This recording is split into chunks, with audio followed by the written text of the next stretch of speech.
Bom dia, meus queridos alunos. Hoje nós vamos começar a nossa aula de Sociologia. Essa aula aqui ela é uma retomada do que aconteceu no primeiro, no segundo e no terceiro bimestre. Esse quarto bimestre vai ser uma retomada das habilidades que foram trabalhadas nos bimestres anteriores.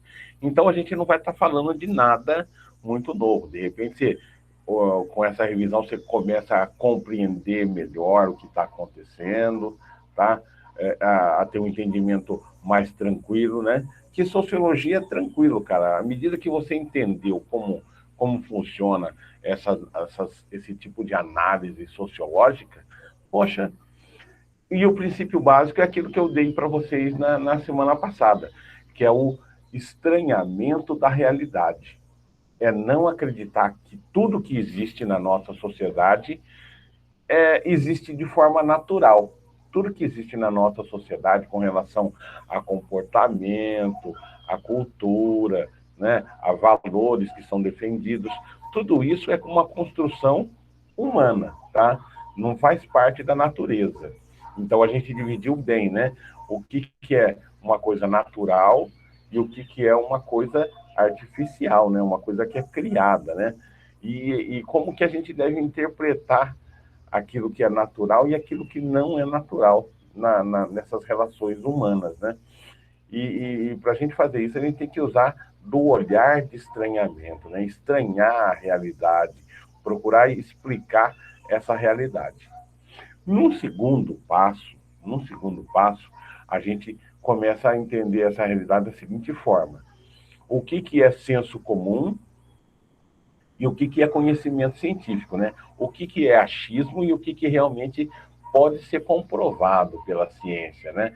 Isso daí vai nos ajudar a discernir bem, né? O que é invenção e o que realmente é concreto, existe e dá para ser comprovado, tá?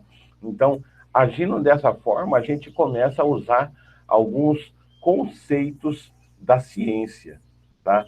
Que a sociologia é uma ciência, tá? É uma ciência de compreensão da realidade social. Explicar a realidade social não é para qualquer um.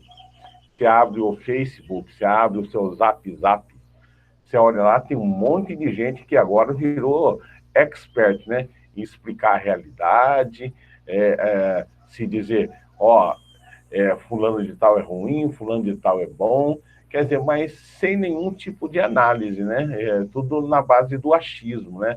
Ah, meu avô viveu essa época, ele falou que era melhor. Fala, calma lá, mas o seu avô, ele tem conhecimento científico, ele consegue fazer esses paralelos com a ciência e tal.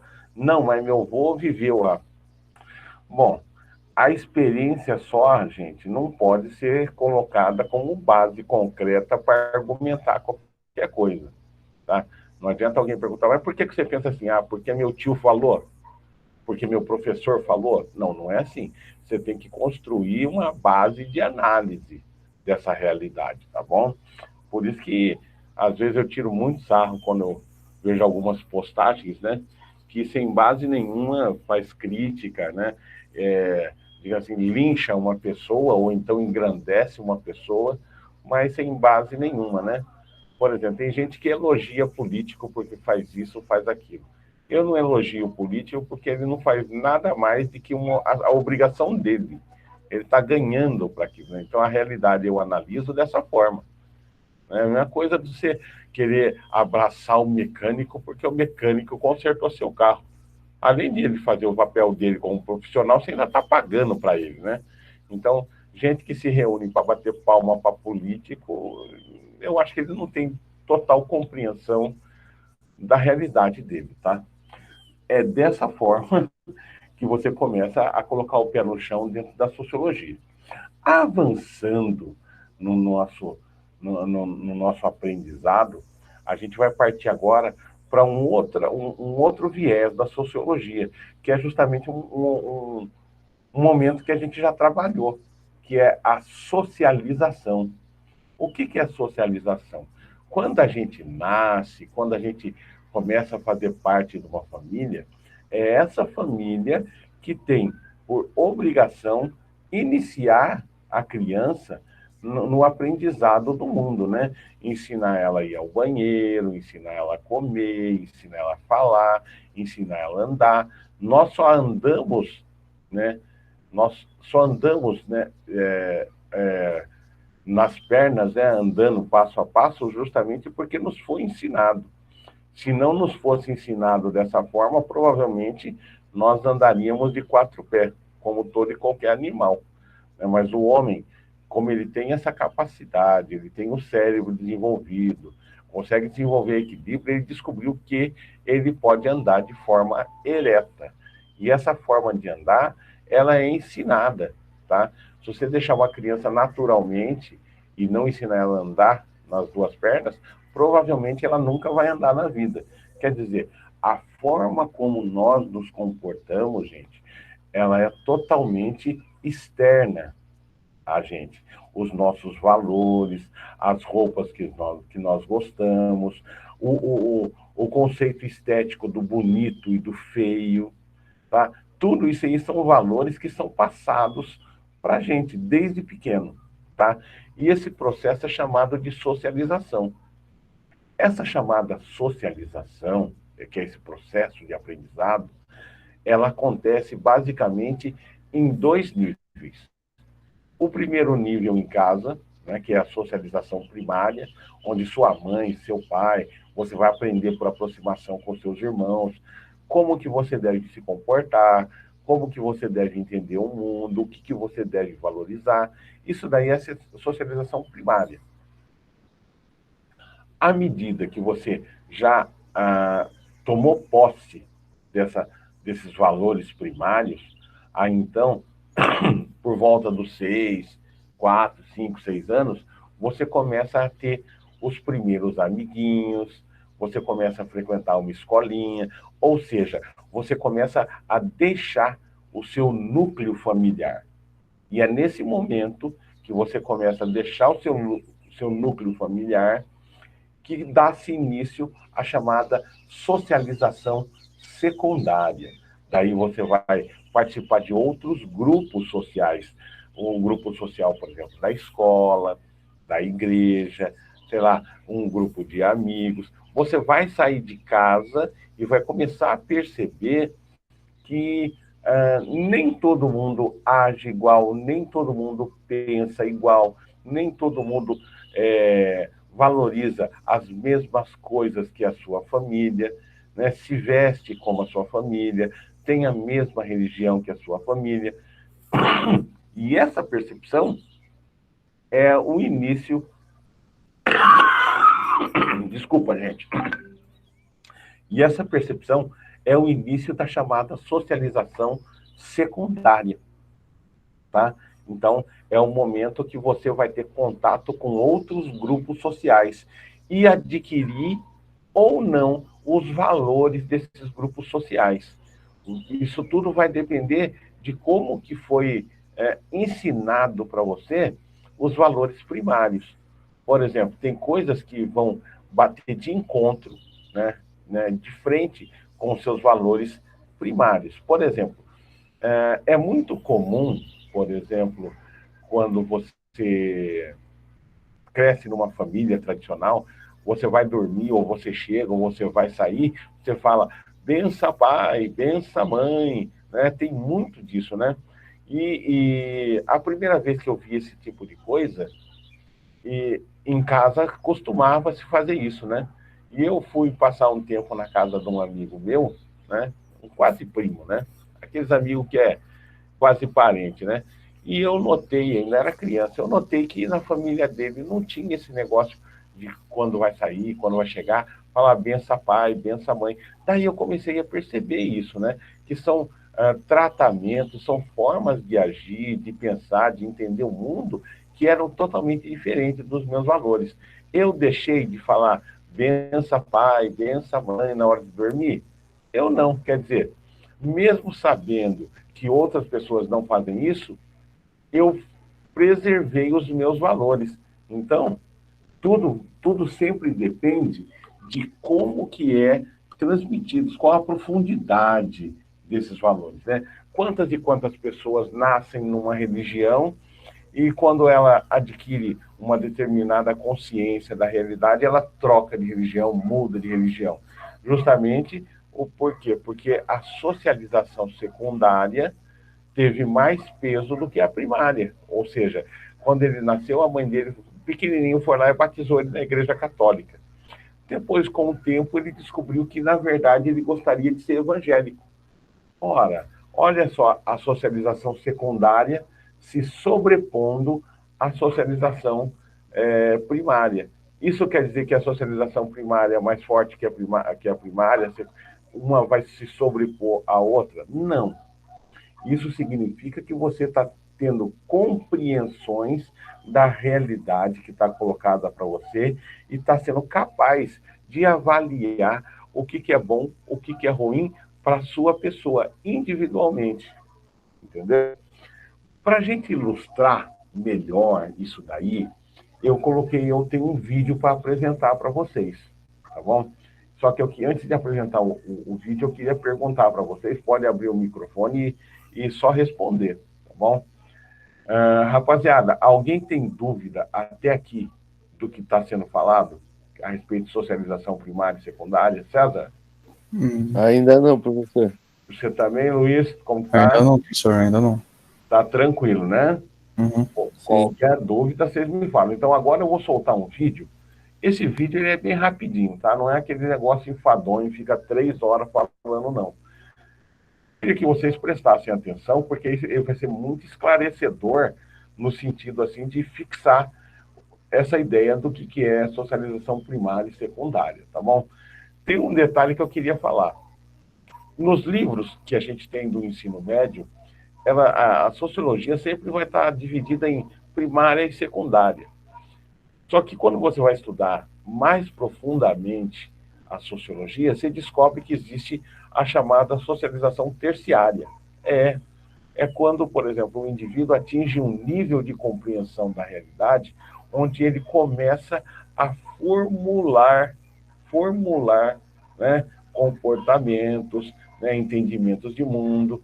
Quer dizer, o exemplo disso a gente tem autores, escritores, né? São pessoas que produzem esse conhecimento. Então, eles dizem que ele atingiu um outro nível de socialização, né? Uma socialização terciária, quer dizer, ele produz conhecimento para que outras pessoas o reproduzam. Porque, normalmente, na socialização primária e secundária, o que a gente faz é reproduzir aquilo que já existe. E na socialização terciária, a gente produz algo que ainda não existe, tá bom? Mas é muito raro acontecer a socialização terciária, tá? Eu, por exemplo, eu não sou um cara que pode se dizer que eu já fui socializado de forma terciária, porque eu ainda não consegui produzir nada assim relevante que fala assim, ó, você criou um novo conceito, né? A partir de agora as pessoas vão se basear naquilo que você criou para seguir a vida delas. Eu ainda não consegui fazer isso. Mas a gente tem vários exemplos de pessoas que conseguiram. Por exemplo, o conceito de música, por exemplo, quando você elabora uma música, né? Essa música muitas vezes norteia a vida de pessoas. Quantas e quantas pessoas fazem isso, né? Então, você produz, por exemplo, uma poesia, um livro, né? Então, são pessoas que, na verdade, são diferenciadas, tá? Elas criam a partir do nada. Não quer dizer que toda e qualquer música é passível de receber o nome de uma obra que vai conseguir realmente fazer uma socialização terciária, né?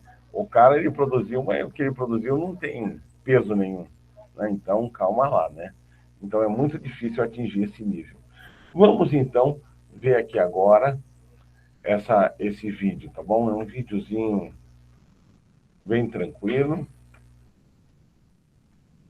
Todo mundo está conseguindo ver? Vocês já estão conseguindo ver a apresentação ou não? É uma tela do YouTube. Sim, professor. Beleza, eu pergunto porque já aconteceu de eu achar que a rapaziada está assistindo e não está assistindo nada. Eu vou fechar o meu microfone, porque uma vez que ele fechado, o som sai melhor para vocês aí, tá bom? Fechei o microfone agora, hein?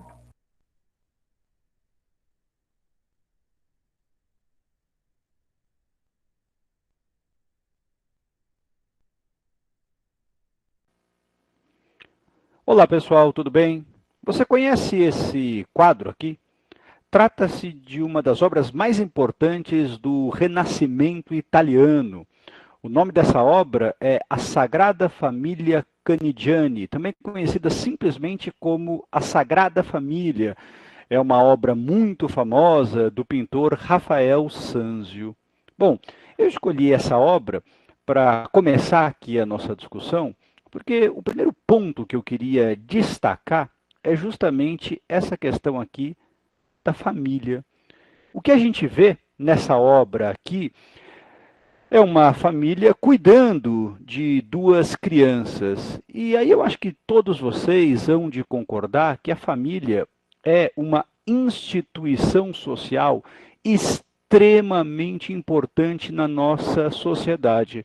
Por quê? Porque é por meio da família que a gente recebe o que a gente chama genericamente de educação. A família é que transmite, num primeiro momento, às crianças determinados valores, determinados costumes, determinadas crenças a respeito do funcionamento da sociedade. Coisas que muitas vezes as crianças sozinhas não conseguiriam formular. Pois bem, eu estou dizendo isso porque essa discussão nos remete a um dos conceitos mais importantes da sociologia, que é justamente o conceito de socialização. A gente poderia dizer que a socialização é justamente a transmissão de valores essencialmente para as crianças. E por que que isso é tão importante? Porque qualquer grupo social busca de alguma forma, uma coesão. Qualquer grupo social busca a criação de determinados consensos, sem os quais essa vida em grupo não seria possível. Pois bem, muitas vezes isso só se dá por meio da socialização. A gente pode dizer, então, que existem dois grandes tipos de socialização. Eu tenho um tipo de socialização que a gente vai chamar de socialização primária, e eu tenho um tipo de socialização que eu vou chamar de socialização secundária. Bom, basicamente, a socialização primária seria justamente a socialização da família. Enquanto a socialização secundária, ela pode se dar, por exemplo, na escola, ela pode se dar no clube, ela pode se dar numa instituição religiosa, ela pode se dar, por exemplo, nas Forças Armadas.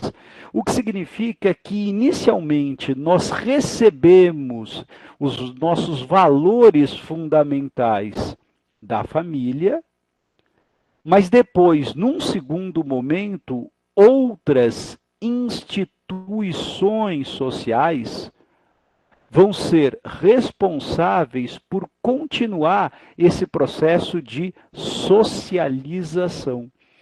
Eu repito, então, que isso é fundamental para garantir a questão da coesão social. Um grupo social, ele precisa trabalhar, ele precisa buscar determinados valores comuns. E muitas vezes isso é construído via socialização. Agora, é claro que se trata de um fenômeno histórico. A maneira como se cria uma criança durante o Renascimento não é a mesma como se cria uma criança hoje. Da mesma forma, a relação que nós temos com as Forças Armadas numa época de ditadura no Brasil não vai ser a mesma forma com a que a gente vai se relacionar com as instituições militares na democracia que nós vivemos hoje.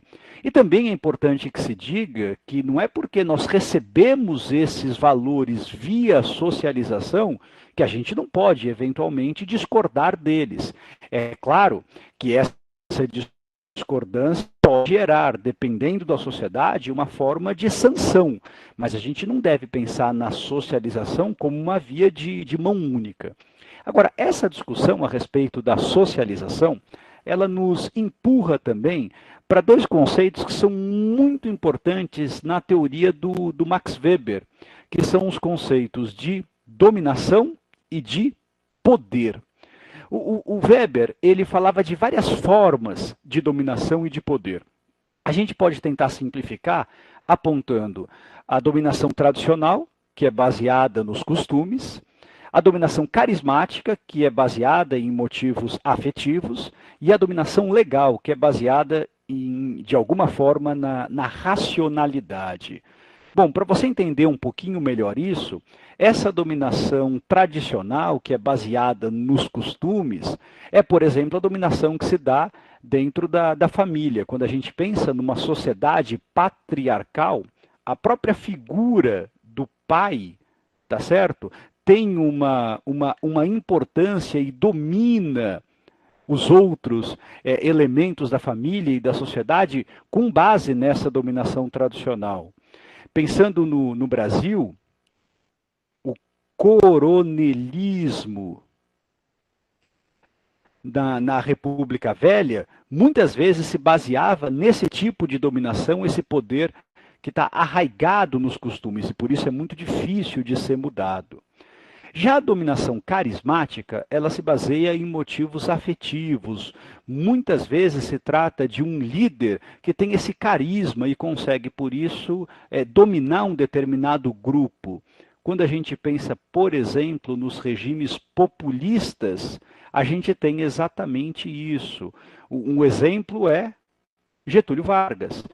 Getúlio Vargas, que foi um ditador do Brasil e ainda hoje é lembrado por muitos como o que seria o melhor presidente que o Brasil já teve. Isso está muito ligado a esse carisma.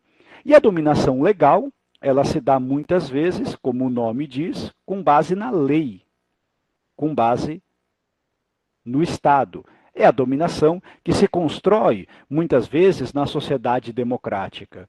Ora, quando nós somos educados, dependendo do grupo a que nós pertencemos, nós somos, na verdade, treinados para respeitar uma ou mais formas de dominação, a reconhecer como legítimos um ou mais formas de poder. Bom, para fechar, eu queria discutir com vocês essa imagem que aparece aqui, de duas mulheres muçulmanas vestindo esse véu integral, a burca. E quando a gente pensa um pouco nessa imagem, vem justamente aquela dúvida, não é? Por que as duas mulheres estão fazendo isso?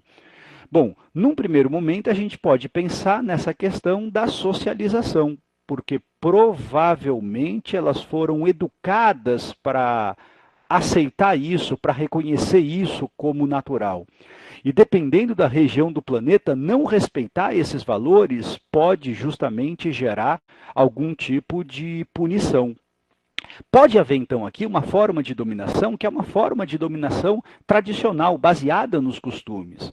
Mas, ao mesmo tempo, um líder religioso muito hábil poderia fazer com que essas mulheres sentissem honra de usar esse tipo de roupa. E, ao mesmo tempo, a gente pode pensar em determinados países que é uma lei que obriga as mulheres a saírem assim. Agora, quando a gente sai do universo desses países muçulmanos, imagine, por exemplo, duas mulheres usando esse tipo de roupa na Europa. Vamos pegar o exemplo da França. Será que elas vão ser aceitas? Será que a socialização habitual da sociedade francesa julga normal estas vestimentas? Provavelmente não. E aí a gente tem, inevitavelmente, um choque entre duas visões de mundo. Trata-se de uma situação bastante complexa, em que a gente é obrigado a discutir se essas mulheres estão sendo oprimidas ou não por usar esse tipo de roupa. E aí, o que você pensa? Você acha que a mulher utilizar a burca é um símbolo histórico de machismo ou é um símbolo da liberdade religiosa? Difícil, né? complexa essa questão? Pois bem, a gente vai ter alguns exercícios para você fazer, e o primeiro vai tratar exatamente dessa questão dos trajes religiosos muçulmanos na França. Vamos lá, pessoal.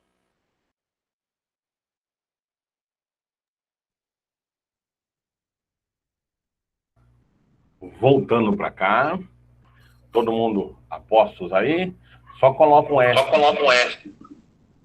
Só coloca um S aí, aí, beleza, rapaziada, tô todo mundo sintonizado.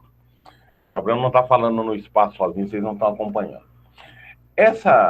Esse tipo de atividade, esse tipo de entendimento, a gente já trabalhou isso lá no primeiro bimestre. E eu tenho aqui para mostrar para vocês o que foi trabalhado nesse período, tá? Então, eu tenho aqui um texto, e esse texto ele foi usado lá no primeiro bimestre, e eu queria partilhar com vocês a esse respeito, tá bom? Esse texto, ele está disponível para vocês lá no Padlet, tá? Quem quiser usar, pode usar. Deixa eu só partilhar ele com vocês aqui, para todo mundo não ter dúvida do que é que eu estou falando. Ó.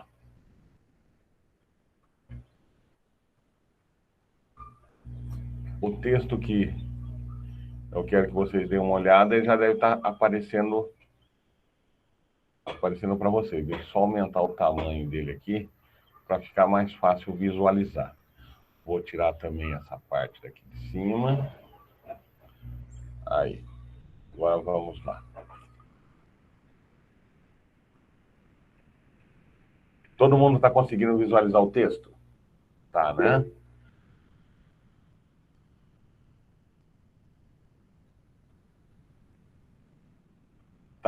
Tá totalmente escura. Deve ter alguma coisa errada com você aí. César, está vendo isso daí ou não? Está conseguindo ver o que eu partilhei?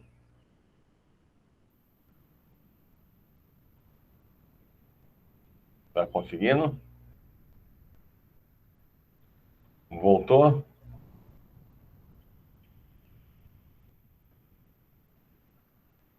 Olha lá, está normal. Luiz, deve ter alguma coisa errada aí no seu, Luiz. Veja se não é no clicar aí no...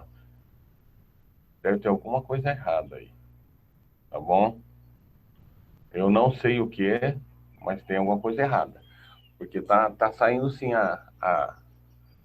o texto. Bom, o texto, gente, esse texto que está aqui, tá? Ele trata, ó, justamente dessa fase da socialização, explica direitinho para vocês o que é. Tem até aqui, ó, fala da religião, né, que é ó, dos trajes muçulmanos, né, do comportamento que é imposto. Ó, tem até uma notícia de jornal aqui, que depois eu pego e coloco uma questão para vocês, né? Essa notícia de jornal é justamente de uma garota, que tem duas questões, ó. É de uma garota que foi impedida de ir para a escola, justamente porque a religião dela impunha que ela usasse a burca, né? E ela queria usar a burca na escola, só que lá na França,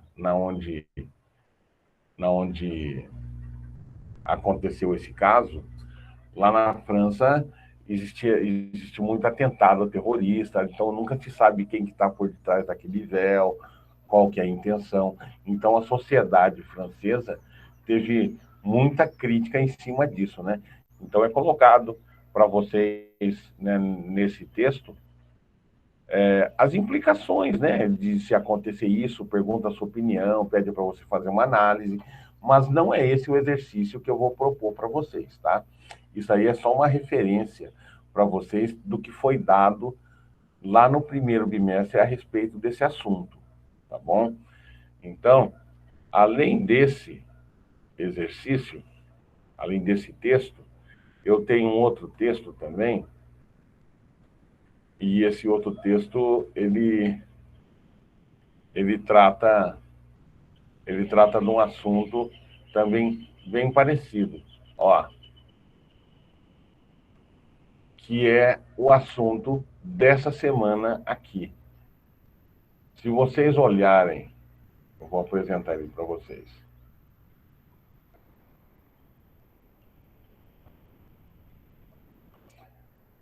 Agora eu quero saber se vocês estão conseguindo enxergar isso daí. Calma lá. Está conseguindo enxergar? Ô, Luiz, você conseguiu? Que beleza! Bom, agora que o Luiz também está conseguindo também ver esse texto, isso daqui, ó, é a atividade de 3/11 a 13/11. Essa atividade ainda vai aparecer lá no Padlet, lá no site, tá bom? E essa daqui, essa atividade aqui, ela tem qual intenção? Ó? Desenvolver o espírito crítico e a capacidade de observação da sociedade. Desenvolver a consciência de que não há um olhar natural.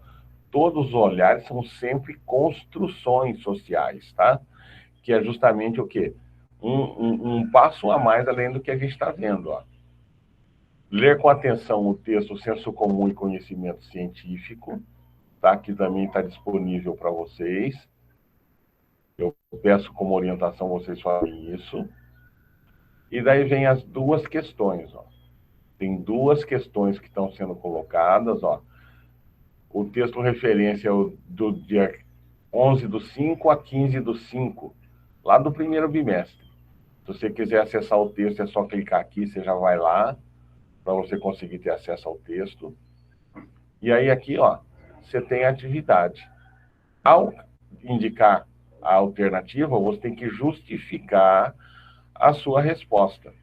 Eu vou dar uma canja para vocês e vou ajudar na primeira, ó. A imaginação sociológica deve ser exercitada para que possa se ir além do senso comum em nossa interpretação de realidade. Existem alguns exercícios que auxiliam no desenvolvimento da imaginação sociológica e crítica, como o distanciamento, a desnaturalização, a contextualização e a problematização. No que se refere à desnaturalização, olha só, então eu vou ter alternativas aí que está falando do que é desnaturalização. Então, você vai ter que indicar para mim, né, no que consiste essa desnaturalização. Olha lá. Consiste em colocar os problemas sociais no seu contexto, ou seja, buscar compreender os aspectos históricos, sociais e culturais que influenciam esses problemas. Bom, colocar os problemas sociais, desnaturalização não vê problema. Desnaturalização, ela consegue um distanciamento para uma análise, né? Vamos pro B. Consiste em estranhar o que é tido como comum e olhar como se estivesse vendo de fora, percebendo assim aspectos nas relações sociais que poderiam passar desapercebidos. Ó, tem muito a ver isso, hein? Vamos ver as outras. Consiste em divulgar o conhecimento científico por meio de conferências, artigos científicos, publicações, livros e diálogos com os demais membros da academia. Não. O olhar de estranhamento, a desnaturalização, não consiste em divulgar conhecimento científico. Vai ajudar nessa desnaturalização? Vai, mas a desnaturalização não é isso, não. A D. Consiste em julgar as práticas culturais de acordo com a moral da nossa própria cultura, para compreendê-las de maneira individual. Nossa, totalmente errado, né? Então, quando você vai estranhar, você não tem que julgar o comportamento de um grupo social levando em conta a sua referência, né? Não é isso que é a desnaturalização. E consiste em isolar o problema social, dividi-lo em partes e analisar cada uma das partes separadamente, produzindo assim ciência. Não. Então, a que mais tem a ver aqui é essa alternativa B, aqui, ó. Essa alternativa B. Mas digamos que você coloque essa alternativa B, ó. A desnaturalização consiste em estranhar o que é tido como comum e olhar como se estivesse vendo de fora, perceberam assim aspectos das relações sociais que poderiam passar desapercebidos. Você viu essa alternativa que você escolheu? Legal. Agora você tem que justificar para mim por que essa alternativa seria correta, né? Daí você coloca aqui, ó, embaixo aqui, ó.